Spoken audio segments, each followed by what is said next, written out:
Lenora Bennett pushed open the barn door at Crescent Ranch and froze. A man lay crumpled in the hay, blood soaking through his tan coat, and even in the dim moonlight she knew that face.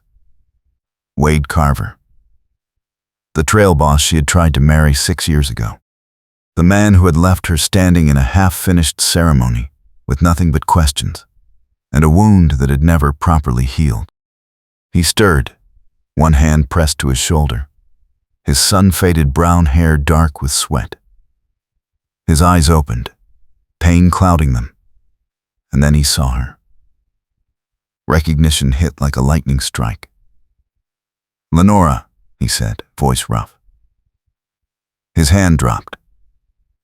"I didn't mean to bring trouble here." She should have walked away. She should have called for her brother Samuel to haul this stranger off their land. But her hands were already moving, years of medical training overriding the tight knot in her chest.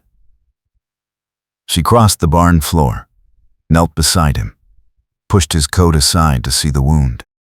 "Bullet grazed you," she said, keeping her voice steady. "You'll live if we stop the bleeding." Wade watched her face, something raw in his expression. "You still doctoring?" "Still breathing," she answered, pressing a clean cloth to his shoulder. He winced, but didn't pull away. The silence stretched, full of everything they had never said. The wedding that never finished. The vows they never completed. The 6 years of silence between them. "What are you doing back in Bitter Hollow?" she asked, tying the bandage tight. Wade exhaled slowly. "Working a cattle drive. Railroad men jumped us 2 miles out. They want the land along the pass, and they're not asking polite." Lenora's hands stilled. The railroad. Her family had been fighting the land company for months, resisting offers that felt more like threats. If Wade was caught in that fight, it meant the danger had spread beyond Crescent Ranch boundaries. "You can't stay here," Lenora said, though her hands were gentle as she finished the bandage. "My brother will have questions I can't answer." Wade's jaw tightened. "I didn't come to make things harder for you. I'll be gone by dawn." She stood, brushing hay from her skirt, but didn't move toward the door. "Why did you come back at all?" The question had waited 6 years. It slipped out now, edged with exhaustion. Wade pushed himself up to sitting, breath catching with the effort. "Because I heard the railroad was squeezing your family. Because I owed you the truth I never gave you before." He met her eyes. "And because I never stopped thinking about what we didn't finish." The barn felt smaller. Lenora's pulse kicked against her ribs. "You left, Wade. The day of the wedding. You rode out without a word." "I know." His voice was rough. "I thought I was protecting you. Thought you'd be safer if I wasn't pulling you into my mess." He leaned back against the stall post. "I was wrong." Footsteps crunched on gravel outside. Lenora's brother Samuel called her name, voice sharp with concern. Lenora turned, instinct overriding logic. "Stay quiet," she whispered to Wade. "Let me handle this." She stepped out into the cool night air, pulling the barn door half closed behind her. Samuel stood in the yard, lantern raised, suspicion clear on his face. He was younger than Lenora by 3 years, but carried himself like he owned every inch of Crescent Ranch. "Thought I heard voices," he said. "Just checking on the mare," Lenora said, keeping her tone light. "She's restless tonight." Samuel's eyes narrowed. "You sure?" "Railroad men have been scouting the property line. Pa says we need to be careful." "I'm sure." Lenora forced a smile. "Go back to bed, Samuel. I'll lock up." He hesitated, then nodded and turned back toward the house. Lenora waited until his lantern disappeared through the front door before slipping back into the barn. Wade had moved to the corner, hand on his revolver, body tense and ready despite the injury. "You kept that from your family," he said quietly. "Why?" "Because I don't know what I'm doing yet," Lenora admitted. She crossed her arms, holding herself steady. "But I won't let you bleed out in my barn, even if you did break my heart." Wade's expression softened. "I never wanted that." His voice dropped. "Lenora, the reason I left that day, it wasn't because I didn't love you. It was because I did. My past was catching up, and I couldn't let it touch you." "What past?" "Railroad hired me to scout land routes 2 years before I met you. I took the money, did the work, didn't ask questions. By the time I realized they were planning to push families off their homesteads, it was too late. I'd already signed contracts, already taken their pay." Wade looked down at his bandaged shoulder. "When I heard they wanted this valley, I knew I couldn't marry you and let that hang over us. So I left." Lenora's breath caught. "You worked for the people trying to take our land?" "I did." Wade's honesty was brutal. "And when I found out they were moving on Bitter Hollow, I quit. Rode back here to warn you. Got shot for my trouble." The pieces shifted in Lenora's mind, anger and confusion tangling with something dangerously close to understanding. "You should have told me then. Before the wedding, before everything." "I know." Wade stood slowly, steadying himself against the post. "But I'm telling you now, the railroad company has a man named Garrett running this operation. He's ruthless. He'll use any leverage to force your family off Crescent Ranch. If he finds out I'm here, he'll come after both of us." "Then you need to leave," Lenora said, though the words felt wrong. "Tonight." Wade took a step closer. "What if I stay and help you fight him instead?" The offer hung between them, weighted with 6 years of unfinished business. Lenora's instinct was to refuse, to protect herself from the risk of trusting him again. But the truth was stark. Her family needed help. The railroad pressure was building. Her father was aging, and Samuel was hot-headed, more likely to start a gunfight than negotiate a solution. And Wade knew how Garrett operated. "Why would you do that?" she asked. "You don't owe us anything." "Maybe I owe you," Wade said. His gaze was steady. "Let me prove I'm not the man who ran 6 years ago." Lenora exhaled, the decision forming even as doubt whispered warnings. "You stay out of sight. You recover. And if you bring more danger to this ranch, I'll shoot you myself." Wade's mouth curved, the first hint of a smile. "Fair terms." She turned toward the door, then paused. "There's a line shack a mile north near the ridge. No one uses it this season. You can hide there. I'll bring supplies in the morning." "Lenora." Wade's voice stopped her. "Thank you." She didn't answer. She walked out into the night, leaving him in the shadows, and tried to ignore the way her heart was already arguing with her head. The next morning came hard and bright. Lenora rose before dawn, packed a saddlebag with bandages, bread, dried meat, and a flask of water. She saddled her mare quietly, avoiding the main house where her father and Samuel were already arguing over breakfast.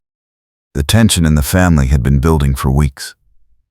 The railroad's latest offer had come with a deadline: sell by month's end, or face consequences. Lenora rode north along the ridge trail, the early sun casting long shadows across the scrubland. The line shack appeared as a weathered structure against the hills, door ajar. She dismounted, tied her horse, and stepped inside. Wade was awake, sitting on the rough bunk, his coat off and the bandage freshly checked. He'd found an old blanket and a tin cup. His color was better. "You look less like death," Lenora said, setting the saddlebag on the table. "Your work," Wade answered.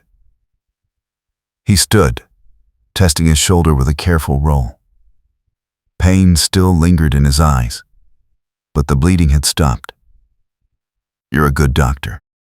Lenora unpacked the supplies, avoiding his gaze.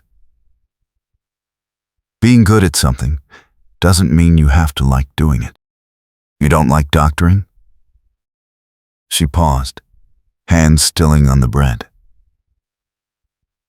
"I like helping people. I don't like being needed only when something's broken." Wade watched her, understanding settling in his expression. "You're talking about more than medicine." Lenora turned, leaning against the table. "My father sees me as the family nurse. Samuel sees me as his unpaid assistant. The town sees me as the spinster doctor who never married." She crossed her arms. "No one asks what I want. They just assume I'll keep patching things up. What do you want?" The question was so simple it felt dangerous. Lenora looked out the small window at the open land beyond. "I want to be more than the person who fixes everyone else's problems. I want someone to see me, not just what I can do for them." Wade moved closer, slow and deliberate. "I see you, Lenora.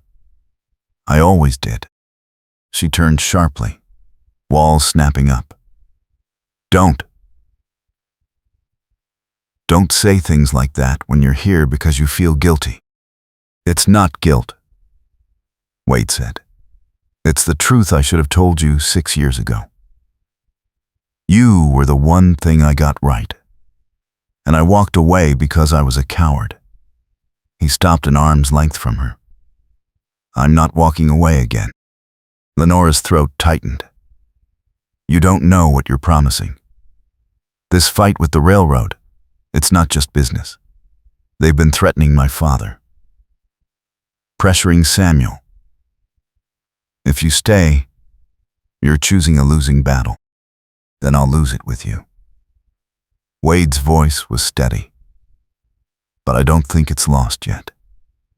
Garrett's playing a long game. If we figure out what leverage he's really after, we can break his strategy." Lenora searched his face, looking for cracks, for signs of the man who had disappeared before. All she found was determination, and something that looked painfully like hope. "Fine," she said. "But you work for the ranch, not for me. We solve this problem together, or not at all." "Agreed." Wade offered his hand. Lenora took it. The contact brief, but solid.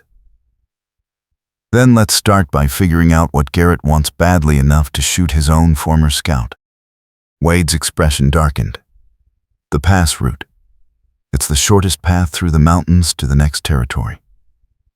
If the railroad controls that land, they control trade, supply lines, everything. Crescent Ranch sits on the northern axis. Without your family's cooperation, their whole route plan collapses. So they'll do anything to force us out," Lenora said. "Anything," Wade confirmed. "And Garrett has a reputation for finding pressure points. He'll look for debts, scandals, anything he can exploit." Lenora's stomach tightened. Her father had taken a loan last year to repair the main barn after a fire. The payments were manageable, but barely. If the railroad bought that debt, they could foreclose. Does he buy loans? Every chance he gets. Wade's jaw set. We need to check the land office records. See if he's already made moves.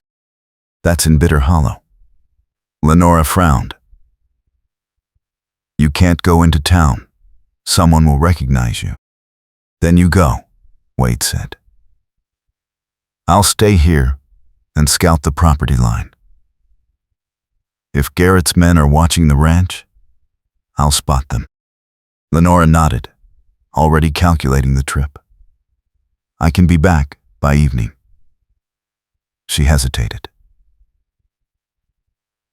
Wade, if this goes wrong, it won't, he interrupted. Not this time. She wanted to believe him. She rode back to Crescent Ranch, changed into her town dress, and took the wagon into Bitter Hollow. The land office was a narrow building on Main Street, records kept in leather ledgers behind a clerk's desk. Lenora knew the clerk, a nervous man named Otis, who owed her for treating his daughter's fever last winter. I need to see the property records for Crescent Ranch, Lenora said, keeping her voice calm. Just checking our filings. Otis hesitated, glancing toward the back office. There's been some activity on that file recently. What kind of activity? Railroad lawyer came through last week. Asked a lot of questions about liens and outstanding debts. Otis lowered his voice. Miss Bennett, you should know. There's a new entry. Someone transferred a debt claim to the Transcontinental Land Company 3 days ago. Lenora's pulse spiked. What debt? The barn loan. Your father's note got sold to the railroad. Otis looked miserable. I'm sorry. I couldn't stop it. It's legal. Lenora's mind raced. The railroad now held the power to demand full payment or seize the ranch. Her father didn't have the cash reserves to pay it off. This was exactly the leverage Garrett needed. Can I see the paperwork? She asked. Otis pulled the file, spreading documents across the desk. Lenora scanned the transfer agreement, noting the signatures, the date, the terms. Everything was coldly legal. But one detail caught her eye. The transfer had been witnessed by Samuel Bennett, her brother. Samuel had witnessed the sale of their family's debt to the railroad. Lenora's hands shook. She forced herself to stay calm. Thank you, Otis. I'll handle this. She left the land office and walked straight to the saloon where Samuel often spent his afternoons. She found him at a corner table, cards in hand, whiskey glass half empty. He looked up when she approached, guilt flashing across his face before he covered it with bravado. Lenora, didn't expect you in town. We need to talk. Now. Lenora's voice was low and hard. Outside. Samuel set down his cards, muttered an excuse to the other players, and followed her into the alley behind the saloon. The moment they were alone, Lenora turned on him. You witnessed the debt transfer. You stood there and let the railroad buy our family's loan. Samuel's face flushed. It's not what you think. Then explain it to me. Lenora's anger was cold and sharp. Because from where I'm standing, it looks like you sold us out. I didn't sell anyone out. Samuel's voice rose. Garrett approached me. Said if I helped smooth things over, he'd give me a stake in the new railroad spur. A real future, Lenora. Not just struggling on a dusty ranch for the rest of my life. So you chose money over family. Lenora stepped closer. Do you understand what you've done? They can foreclose now. Take everything Pa built. Everything we have. Pa's old. Samuel shot back. He's holding on to something that's already dying. The railroad's coming, whether we like it or not. I'm just making sure we're on the winning side. There is no we in what you did, Lenora said. You made a choice for all of us without asking. That's not family. That's betrayal. Samuel's expression hardened. You don't get to judge me. You've been hiding in your medicine bag for years, acting like you're above all this. At least I'm trying to secure our future. Lenora's chest ached with the weight of it. Samuel had always been resentful, always felt overshadowed by their father's expectations and her competence. But she hadn't realized how deep the bitterness ran. I'm going to fix this, she said quietly. And when I do, you're going to have to live with what you chose. She turned and walked away, leaving Samuel in the alley. She drove the wagon back to Crescent Ranch, mind spinning with strategy. The debt was real. The leverage was real. But there had to be a way to counter it. She needed Wade's insight. She needed to think like someone who had worked inside the railroad's tactics. By the time she reached the line shack, the sun was sinking toward the horizon. Wade was outside, leaning against the shack wall, watching the trail. He straightened when he saw her, reading the tension in her posture immediately. What happened? He asked. Lenora dismounted, tied her horse, and told him everything. The debt transfer. Samuel's betrayal. Garrett's leverage. Wade listened without interrupting, his expression growing darker with each detail. Your brother's in over his head, Wade said when she finished. Garrett won't honor whatever promise he made. He'll use Samuel and then discard him. I know. Lenora pressed her palms to her eyes, exhaustion catching up. I don't know how to stop this, Wade. We don't have the money to pay off the loan. We don't have the legal ground to challenge the transfer. Garrett's boxed us in. Wade was quiet for a moment, thinking. Then, he said, there's one thing Garrett needs more than leverage. He needs the railroad investors to believe this route is viable. If we can prove the land's too unstable, or the costs are too high, the investors might pull funding. How do we prove that? We make it true. Wade's eyes sharpened. There's a section of the pass where the rail bed would have to cross soft ground. Heavy equipment, blasting, it would all destabilize the slope. If that section collapses, the whole route becomes a risk. You're talking about sabotage, Lenora said slowly. I'm talking about accelerating a natural problem, Wade corrected. The ground's already weak. We just help it along. He met her gaze. It's risky. It's borderline illegal. But it might be the only card we have left. Lenora weighed the options. Sabotage could backfire. It could bring criminal charges. But doing nothing meant losing the ranch and watching her family fracture. Wade was offering a dangerous plan. But it was a plan. And he was offering to take the risk with her. If we do this, Lenora said, we do it smart. No one gets hurt. No one gets caught. Agreed, Wade said. We'll need tools, timing, and a way to make it look like natural erosion. He paused. And we'll need to move fast. Garrett will push for foreclosure as soon as he thinks your family's vulnerable. Lenora nodded. Tomorrow night, I'll get the tools. You map the site.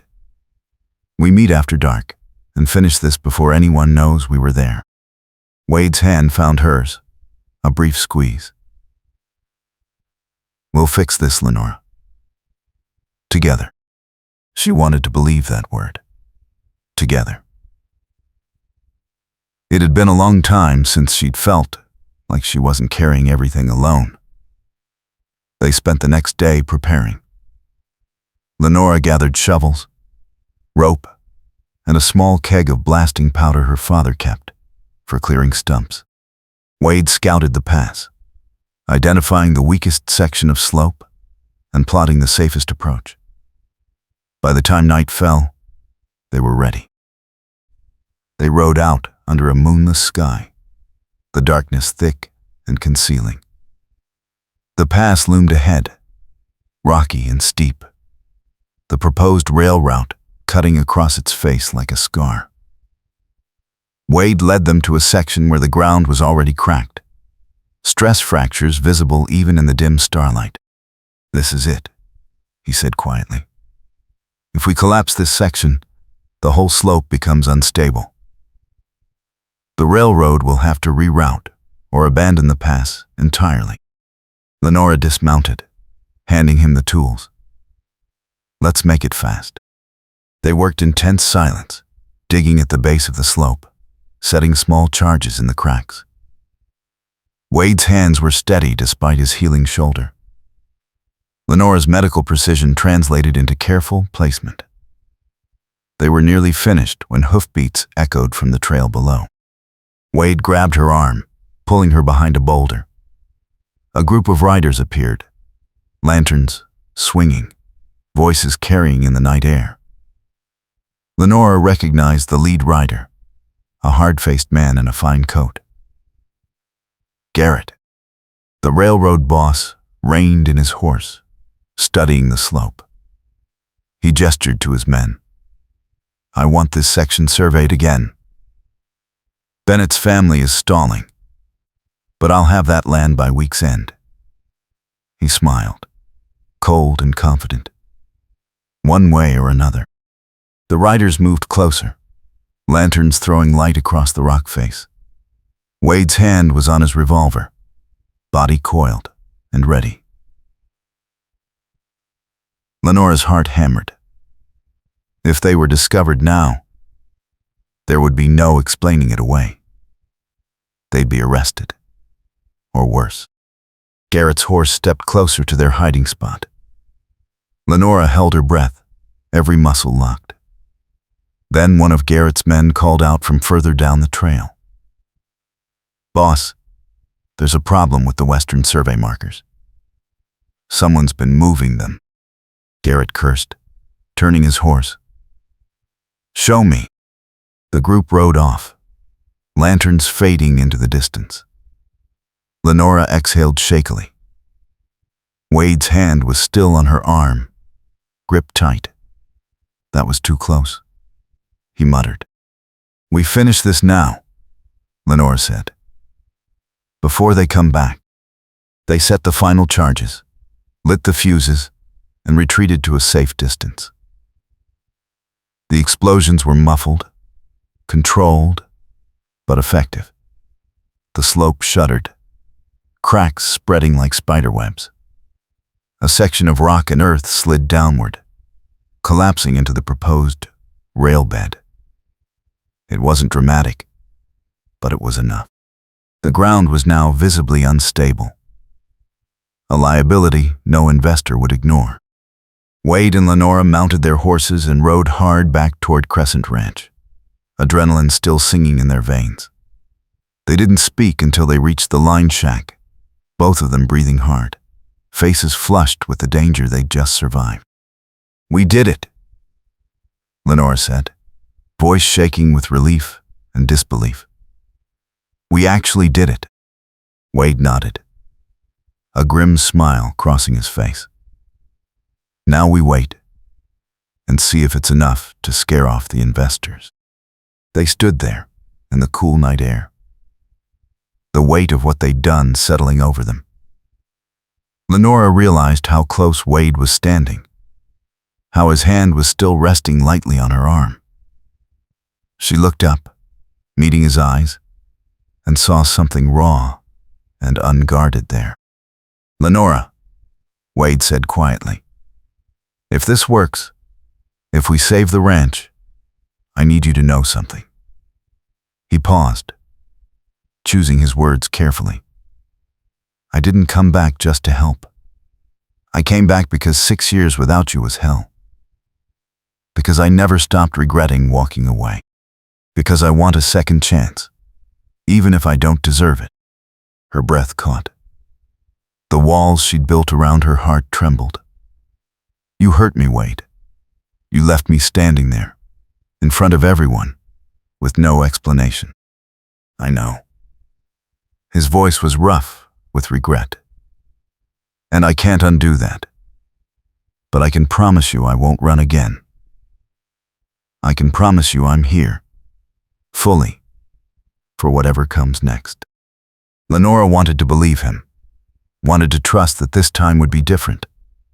But trust was harder than action.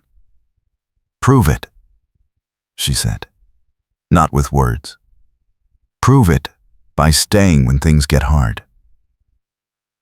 By being here when the dust settles. Wade nodded slowly.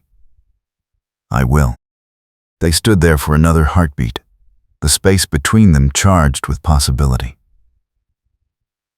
Then Lenora stepped back, breaking the moment. I need to get back before Samuel or Pa notice I'm gone. She mounted her horse, looking down at him. Stay safe, Wade. He watched her ride away, and Lenora felt the pull of it, the ache of leaving him in the shadows again. The next 2 days crawled by. Lenora returned to her normal routines, treating patients in town, helping her father with ranch ledgers, avoiding Samuel's guilty glances. The tension in the house was thick. Her father, James Bennett, was a graying man with strong hands and tired eyes. He'd built Crescent Ranch from nothing, and the thought of losing it was wearing him down. On the 3rd day, news reached Bitter Hollow.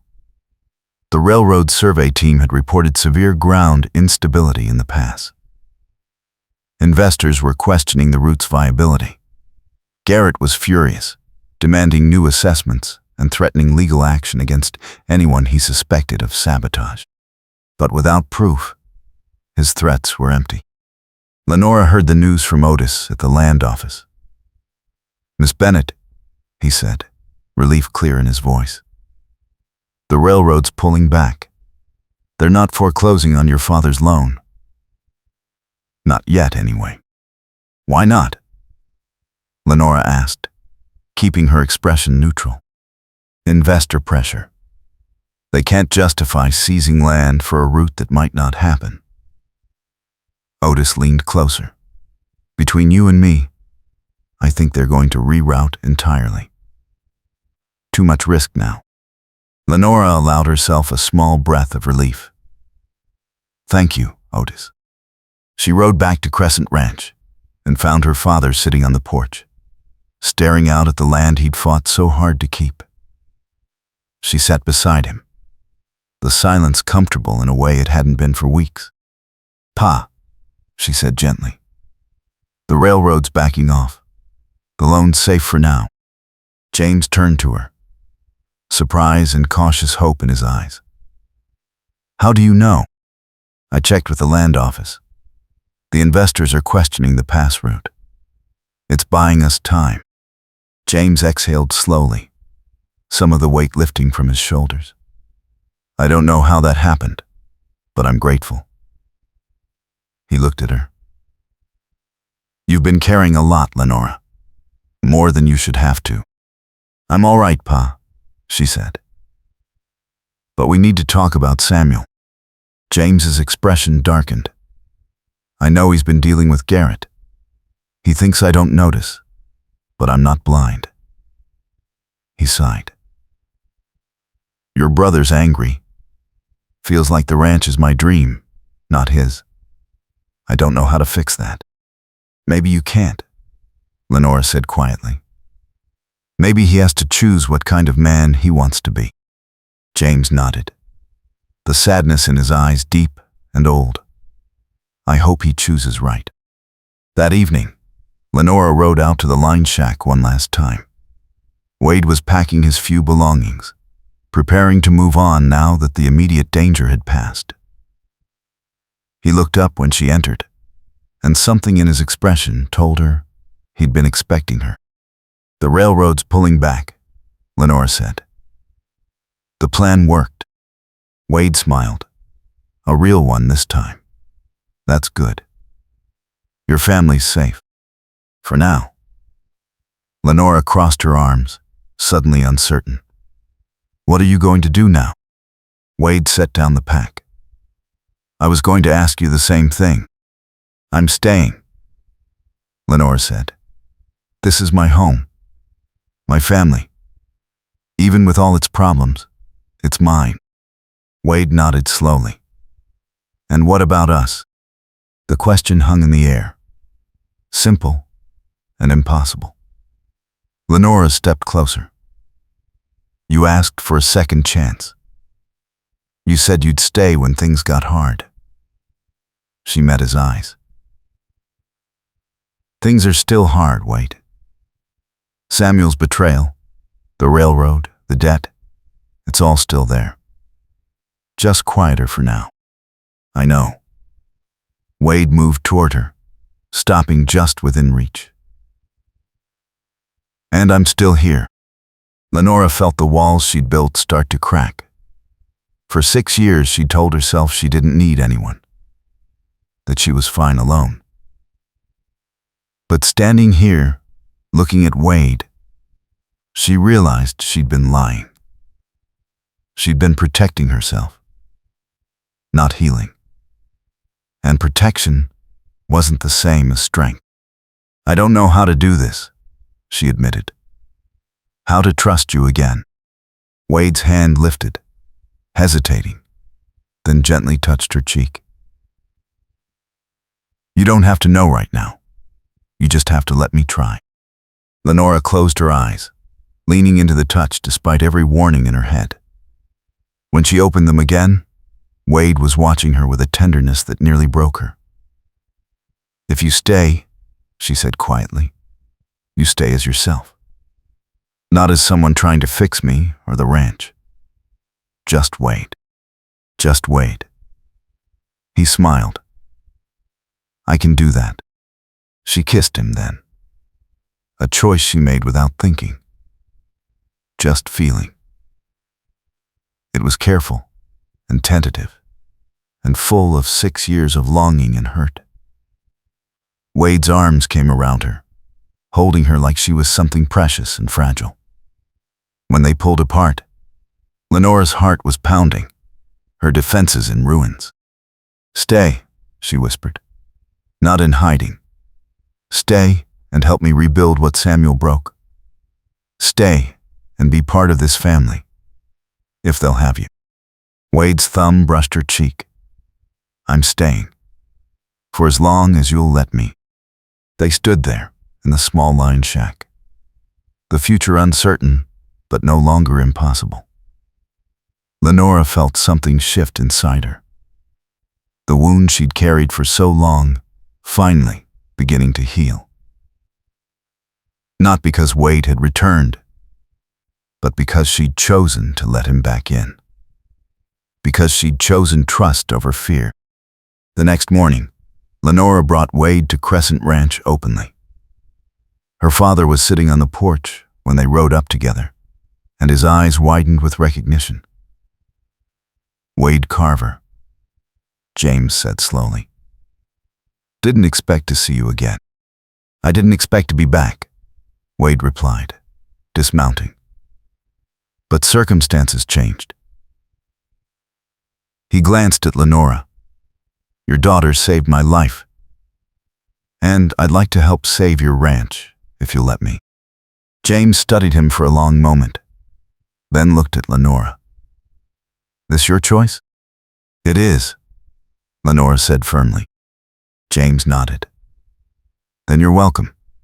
We can use the help." He stood, offering his hand to Wade. "Just don't make me regret it." Wade shook his hand. "I won't, sir. Samuel appeared from the barn, his face going pale when he saw Wade. He started to speak, then thought better of it, and turned away. The guilt was eating him. Lenora could see it. But he wasn't ready to face it yet. That was his choice to make. Over the following weeks, Wade proved his commitment. He worked the ranch, mended fences, helped James negotiate with remaining creditors, and slowly earned back the trust he'd lost. The community was wary at first, but Lenora's endorsement carried weight. People respected her. If she vouched for Wade, they were willing to give him a chance. The railroad never returned to the pass route. Garrett was reassigned, and the Transcontinental Land Company abandoned its plans for the valley. The loan remained, but James and Wade worked out a payment plan that kept Crescent Ranch secure. Samuel left for Denver a month later, choosing a fresh start over facing his family. Lenora didn't stop him. Some wounds needed distance before they could heal. One evening in late autumn, Lenora and Wade rode out to the ridge where the line shack stood. The air was crisp, the sky painted in shades of orange and purple. They dismounted, standing side by side, looking out over the valley that had nearly been taken from them. "You ever regret coming back?" Lenora asked. Wade turned to her. "Not once. Even with all the trouble?" "Especially with the trouble." He smiled. "You were worth fighting for. This was worth fighting for." Lenora leaned into him, his arm coming around her shoulders. "I spent 6 years thinking I was fine alone, that I didn't need anyone. And now? Now I know the difference between being fine and being whole." She looked up at him. "You make me whole, Wade, even when it's hard. Especially when it's hard." Wade kissed the top of her head. "Then I'll keep working to be the man who deserves that." They stood there as the sun set, the shadows lengthening across the land. The ranch was secure. The family was healing, slowly. And Lenora had learned something more valuable than safety. She'd learned that love wasn't about avoiding hurt. It was about choosing someone despite the risk, and trusting them to choose you back. Winter came gently to Bitter Hollow that year. Lenora continued her medical practice, treating families and delivering babies and setting broken bones. Wade worked as the ranch foreman, earning respect from the hands in the community. They were careful with each other at first, rebuilding trust one day at a time. But there was one piece of unfinished business that lingered between them. The wedding that had never been completed. The vows they'd never finished. Neither of them spoke of it directly. But it was there. A question, waiting for the right moment. That moment came on a clear December morning. Lenora woke to find Wade sitting on the porch, coffee in hand, watching the sunrise. She joined him, wrapping a shawl around her shoulders against the cold. "I've been thinking," Wade said without preamble, "about what we never finished." Lenora's heart kicked. "The wedding." He nodded. "I know we can't go back and redo that day. I know too much has changed. But I want to finish it, Lenora. I want to marry you. Not because of what we were, but because of who we are now." Lenora's throat tightened. "Are you asking me?" Wade set down his coffee and turned to face her fully. "I'm asking. Will you marry me, Lenora Bennett? Will you let me be your partner, your ally, your family? Will you trust me with your heart, even though I broke it once?" Tears stung her eyes, but they were good tears, healing tears. "Yes," she said. "Yes, Wade. I'll marry you." He kissed her then, soft and reverent, a promise sealed in the cold morning air. When they pulled apart, Lenora was smiling, and so was he. They married quietly 2 weeks later, in the small church in Bitter Hollow, with her father and a few close friends as witnesses. No big ceremony, no elaborate plans, just two people choosing each other, fully and finally. The minister spoke the vows, and this time, they both answered. This time, there was no hesitation, no fear, just love, clear and steady. Afterward, they held a small reception at Crescent Ranch. James played fiddle, and the ranch hands danced in the barn. Lenora wore a simple white dress and flowers in her hair. Wade couldn't stop smiling. It felt right. It felt complete. As the evening wore on, Lenora and Wade slipped away from the celebration, walking out to the ridge under a sky full of stars. The valley spread before them, dark and peaceful. The land they'd fought for, the home they'd saved. "We did it," Lenora said softly. "We actually did it." Wade pulled her close. "We did, and we're going to keep doing it, every day, together." She rested her head against his chest, listening to the steady beat of his heart. For 6 years, she'd believed she didn't need this.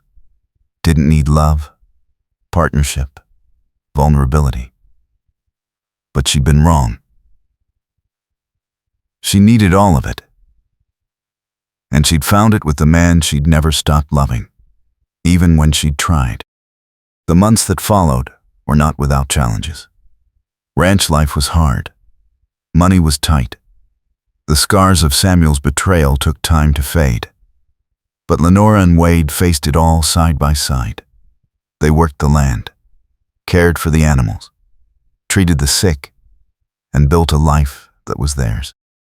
James grew older, but happier, seeing his daughter settled and the ranch secure. He handed more responsibility to Wade, trusting him to carry the legacy forward. Lenora's medical practice flourished, and she became known throughout the region as a doctor who never turned anyone away. One spring evening, Lenora found herself standing in the same barn where she'd first found Wade bleeding in the hay.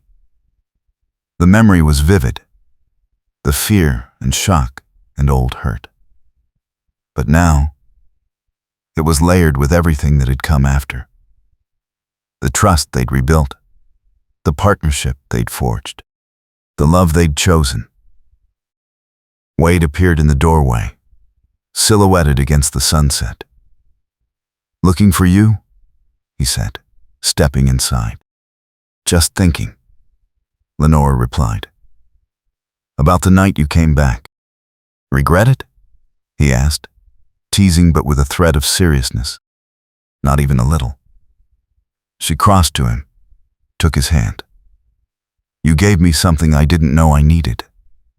A partner who sees me, who stays, who fights beside me instead of for me." Wade's eyes softened. "You gave me something too. A second chance. A home. A reason to be better than I was." They kissed, slow and certain. The barn filled with the scent of hay and leather and the promise of seasons to come. Outside, the sun dipped below the horizon, painting the sky in gold and crimson. Crescent Ranch stood strong, a testament to what could be saved when people chose to fight for it.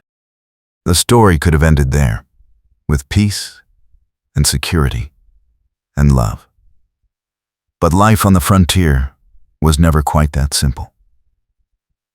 Late that summer, word came that Garrett had returned to the territory, working for a different company, still determined to claim the pass route.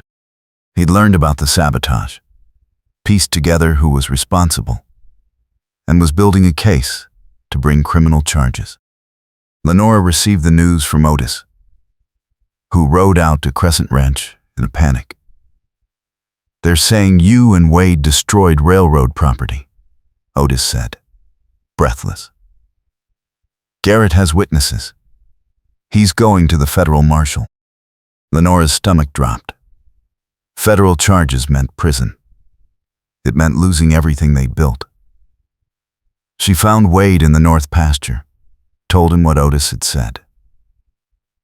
Wade's face went grim. "I won't let you take the fall for this," Lenora said immediately. "If he comes, I'll tell the truth. I was part of it. We both were." Wade shook his head. "There has to be another way." He thought for a moment, then straightened. "Garrett's building his case on the assumption we acted alone. But if we can prove the instability was natural, that the collapse was inevitable, his case falls apart. How do we prove that? We bring in an independent surveyor, someone with no ties to the railroad or to us. If they conclude the ground was already compromised, Garrett can't pin sabotage on us." Lenora nodded slowly. It was a risk. But it was smarter than running or waiting for arrest. "I know someone," she said. "A surveyor out of Cheyenne. He did work for the territorial government. He's got a solid reputation. Contact him," Wade said. "Fast. Before Garrett moves." Lenora sent a telegram that afternoon. The surveyor, a man named Thomas Whitaker, agreed to come within the week. He arrived with equipment and notebooks, professional and disinterested. Lenora and Wade led him to the pass, showed him the collapsed section, and waited while he conducted his assessment. Whitaker spent 2 days examining the site, taking measurements, studying soil composition. When he finished, he called them over. "The slope was already unstable," he said, tapping his notes. "Poor drainage, soft substrate, natural erosion. The collapse was inevitable. Could have been triggered by weather, seismic activity, or even heavy animal traffic." He looked at them. "If someone's claiming sabotage, they'll have a hard time proving it. Nature did most of the work here." Relief washed over Lenora. "Can you put that in writing?" "Already have," Whitaker said, handing her a sealed report. "If you need me to testify, send word." "Thank you," Lenora said, voice thick with gratitude. Whitaker tipped his hat and rode off. Lenora and Wade stood together in the pass, the weight of the threat lifting. "It's over," Wade said quietly. "Garrett can't touch us now." Lenora exhaled, the tension she'd been carrying for weeks finally releasing. "We're safe." They rode back to Crescent Ranch, the report tucked safely in Lenora's saddlebag. That evening, they presented it to James, who read it carefully and then nodded. "This is good work." "Solid." He looked at Wade. "You two have been carrying a lot." "More than I realized." "We did what we had to," Wade said. James set the report aside. "I'm proud of you both, for fighting smart, for protecting this place." He smiled, a rare thing. "You've earned your place here, Wade. Fully." Wade's expression softened. "Thank you, sir. That means more than you know." A week later, Garrett arrived in Bitter Hollow with a federal marshal. But when Whitaker's report was presented, the marshal dismissed the charges. Natural disaster, he ruled. No evidence of criminal activity. Garrett left furious. His plans in ruins once again. The threat was finally, truly over. Crescent Ranch was secure. The family was whole, and Lenora and Wade could finally breathe. That autumn, Lenora discovered she was pregnant. The news filled her with a joy she hadn't expected, a sense of future and continuity that felt almost miraculous. She told Wade on a quiet evening, standing in the kitchen of the house they now shared on the ranch property. Wade's eyes went wide, then filled with something that looked like awe. A baby? A baby, Lenora confirmed, smiling. Due next spring. Wade pulled her into his arms, holding her close. I don't have words for this. You don't need words, Lenora said. Just be here. Be the father I know you'll be. I will, Wade promised. I swear it. The pregnancy was healthy, and Lenora continued her medical work until the final weeks. The community rallied around them, offering support and gifts. James was overjoyed at the prospect of a grandchild, already planning improvements to the house and talking about teaching the child to ride. In early May, Lenora gave birth to a daughter. The labor was long, but uncomplicated. And when the baby was placed in her arms, Lenora felt a completeness she'd never imagined. Wade sat beside her, tears in his eyes, gently touching the baby's tiny hand. What should we name her? Lenora asked softly. Wade thought for a moment. Rose. After your mother. Lenora's throat tightened. Her mother had died when she was young, but she remembered her kindness, her strength. Rose, she agreed. Rose Carver. The baby grew strong and healthy, filling the house with noise and laughter. Lenora balanced motherhood and medicine. Wade balanced fatherhood and ranch work. And together they built a life that was messy and beautiful and real. Samuel returned 2 years later, sober and quieter, seeking forgiveness. It took time, but the family healed, piece by piece. He never reclaimed his place on the ranch, but he became part of their lives again, an uncle to Rose, a brother learning to be better. James Bennett passed peacefully in his sleep 5 years after the Railroad War, content in the knowledge that his legacy was secure. Lenora and Wade stood beside his grave, Rose between them, and made a silent promise to carry forward everything he'd built. Crescent Ranch thrived under their care. The land produced, the cattle multiplied, and the community respected the Carver name. Lenora's medical practice became legendary, and Wade trained a new generation of ranch hands, passing on the skills James had taught him. Years passed, seasons turned, and the young couple who had fought so hard to save a ranch and heal old wounds became pillars of Bitter Hollow. Their love, forged in danger and tempered by trust, remained the foundation of everything they built. On their 10th wedding anniversary, Lenora and Wade rode out to the ridge one last time, just the two of them. Rose was old enough now to stay with friends. The valley stretched before them, familiar and beloved. The place they'd saved, the home they'd made. Do you ever think about how different things could have been? Lenora asked. Wade nodded. Every day.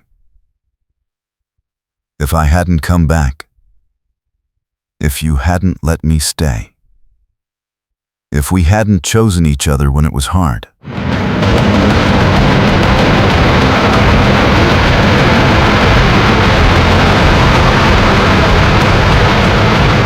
If we hadn't chosen each other when it was hard. I'm glad we did, Lenora said. I'm glad we chose the hard thing. Wade took her hand. Me too. They sat in comfortable silence, watching the sun sink toward the mountains, painting the sky in shades of fire and gold.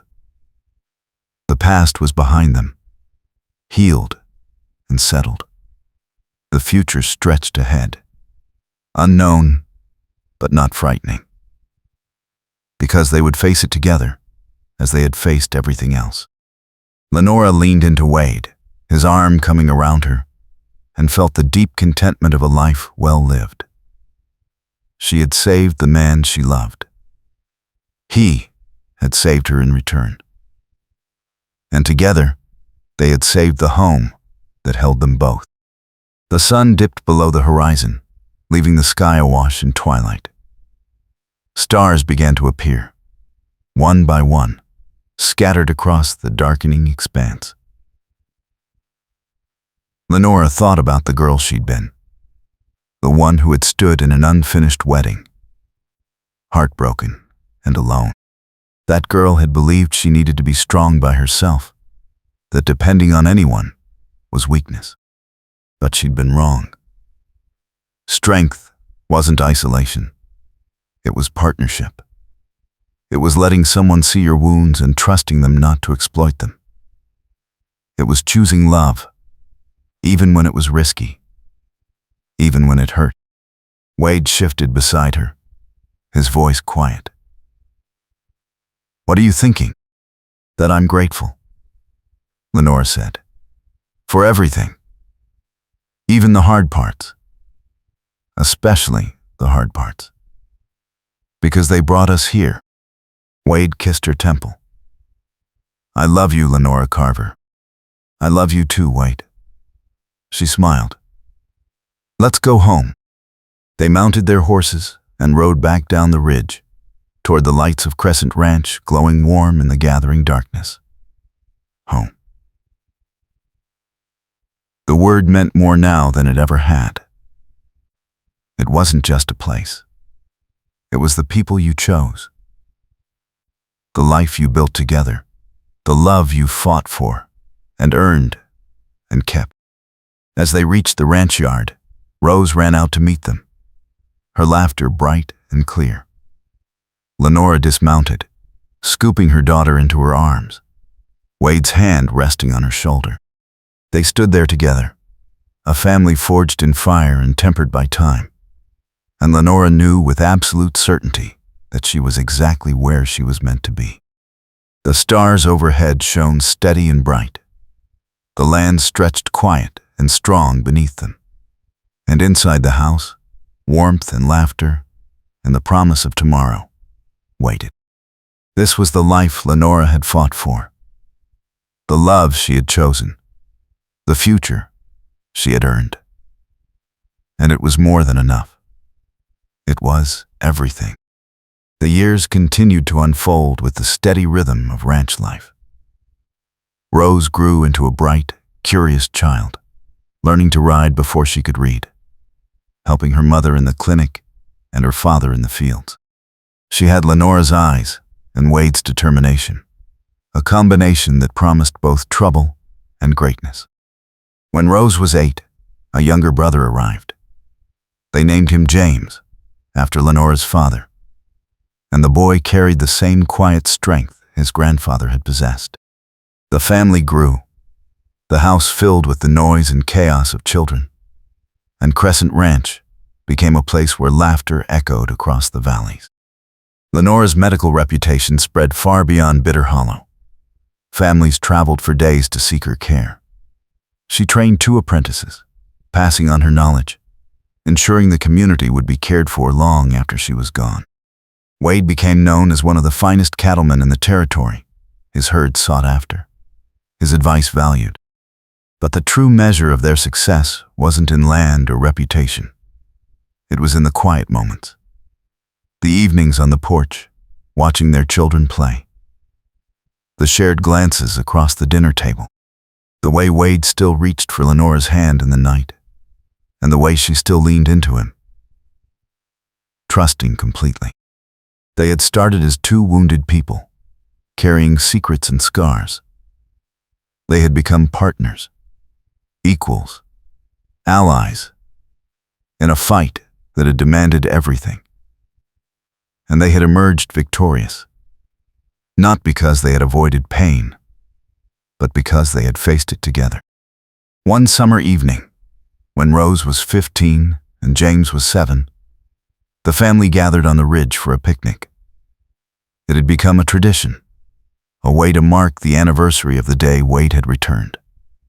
They spread blankets, shared food, told stories, and watched the sun paint the sky in its nightly masterpiece. Rose looked out over the valley, her expression thoughtful. "Mama," she said, "tell me again about the night you found Papa in the barn." Lenora exchanged a glance with Wade, a smile tugging at her lips. "That's a long story, sweetheart." "I want to hear it," Rose insisted. "All of it." So Lenora told it. Not the sanitized version, but the true one. The blood and fear. The old hurt and the fragile trust. The sabotage and the fight to save the ranch. The choice to love again despite the risk. She didn't hide the hard parts. She wanted her children to understand that love wasn't easy. It was work. It was courage. It was choosing someone every single day. When she finished, Rose was quiet for a moment. Then she said, "You were brave." "We were desperate," Wade corrected gently. "But yes, we were brave too." James tugged on Wade's sleeve. "Papa, would you have stayed even if Mama said no?" Wade considered the question seriously. "I would have stayed nearby, would have kept trying, but I wouldn't have forced it." Love has to be chosen, son. By both people. That's what makes it real. The sun set slowly, the colors deepening from gold to crimson to violet. The family sat together, wrapped in the comfortable silence of people who knew each other completely. Lenora rested her head on Wade's shoulder, feeling the years etched into both of them. The gray in his hair, the lines around her eyes. They weren't young anymore. But they were whole. "Thank you," she whispered, so quietly only Wade could hear. "For what?" He whispered back. "For coming back. For staying. For loving me even when I made it hard." Wade's arm tightened around her. "You made it easy, Lenora. You always did." As darkness fell and the stars emerged, the family packed up and rode back to the ranch. The lights of home glowed warm and welcoming. Inside, the house smelled of bread and wood smoke. Rose played piano while James read by lamplight. Lenora and Wade stood in the doorway, watching their children, their legacy, and felt the weight of gratitude settle deep in their bones. This was what they had fought for. Not just the land or the ranch or even survival. They had fought for this moment. For the right to build a life together. For the chance to love openly and fully. For the promise that broken things could be mended and wounded hearts could heal. And they had won. The story of Lenora Bennett and Wade Carver became legend in Bitter Hollow. The doctor who saved the man she never stopped loving. The trail boss who came back to fight for the woman he'd left behind. The couple who faced down the railroad, rebuilt trust from ashes, and carved out a life of meaning and love.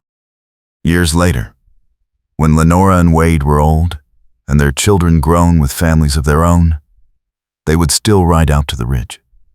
They would sit together, holding hands, watching the sunset paint the valley in gold and crimson. And they would remember the night she found him bleeding in the barn. The moment they chose to trust again. The fight to save everything that mattered. The quiet mornings and the hard-won peace. The love that had survived doubt and distance and danger. It hadn't been easy, but it had been worth it. Every moment, every choice, every scar, because in the end, they had each other. And that was enough. That was everything. The sun dipped below the mountains one last time, And Lenora leaned into Wade, feeling his steady heartbeat, knowing hers matched it perfectly. They had started as two broken people trying to survive. They had become a force that nothing could break. Partners, lovers, family. And when the stars emerged, scattered like diamonds across the endless Wyoming sky, Lenora whispered the words she'd said 1,000 times, and would say 1,000 more. "I love you, Wade Carver." Wade's voice was warm and certain in the darkness. "I love you too, Lenora. Always, always." The word echoed across the valley. A promise kept, a vow fulfilled. And the land they had fought so hard to save held them both, steady and strong. As the night